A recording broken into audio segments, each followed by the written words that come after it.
નમસ્કાર મિત્રો, હું દેવ ખત્રી. સ્વાગત છે આપનું યોર ન્યૂઝના પ્લેટફોર્મ પર.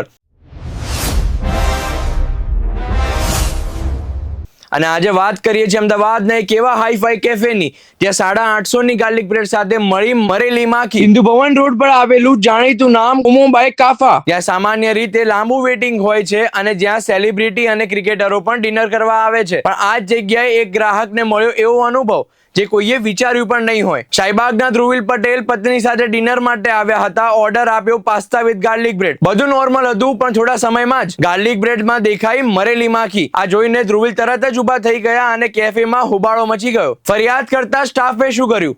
સ્ટાફે પહેલા માફી માંગી, પછી બિલ માફ કર્યું અને કોમ્પ્લિમેન્ટરી પેસ્ટ્રી પણ આપી.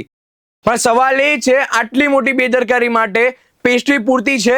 ધ્રુવીલે સીધી એએમસીમાં ફરિયાદ કરી દીધી છે અને માંગ કરી છે કે જેટલી મોંઘી કિંમત એટલી જ કડક સજા થવી જોઈએ. ચર્ચા એ પણ છે કે કેફેના માલિક આનંદ ઠક્કર અને પાપારાઝીઝ દ્વારા અહીં ક્રિકેટરો અને સેલિબ્રિટીઝની હાજરીથી કેફેને એક હાઈ પ્રોફાઇલ ઇમેજ આપવામાં આવી રહી છે. પરંતુ હાલ સામે આવેલો વાયરલ વિડીયો આ ચમકતી ઇમેજ પર સીધો તમાચો મારી રહ્યો છે. સોશિયલ મીડિયા પર લોકો કહી રહ્યા છે કે અહીં પ્રીમિયમ પ્રાઇસ તો વસૂલવામાં આવે છે, પરંતુ હાઇજીનનો સ્ટાન્ડર્ડ તે મુજબ નથી. હવે પહેલો સવાલ એ છે કે શું બ્રાન્ડ ઇમેજ બધાથી ઉપર છે કે પછી ગ્રાહકોની સલામતી? હવે જોવાનું રહ્યું છે કે શું અમદાવાદ કોર્પોરેશન મોટા માથાઓને માફ કરી દેશે કે પછી કડક કાર્યવાહી કરશે. આવા સચોટ સમાચાર જોવા માટે જોડાયેલા રહો યોર ન્યૂઝ સાથે. આ બાબતે તમારું શું કહેવું છે કોમેન્ટમાં જરૂરથી લખજો.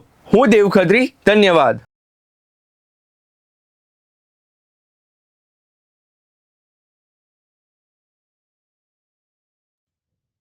સિંધુ ભવન રોડ પર આવેલું જાણીતું નામ કોમો બાય કાફા,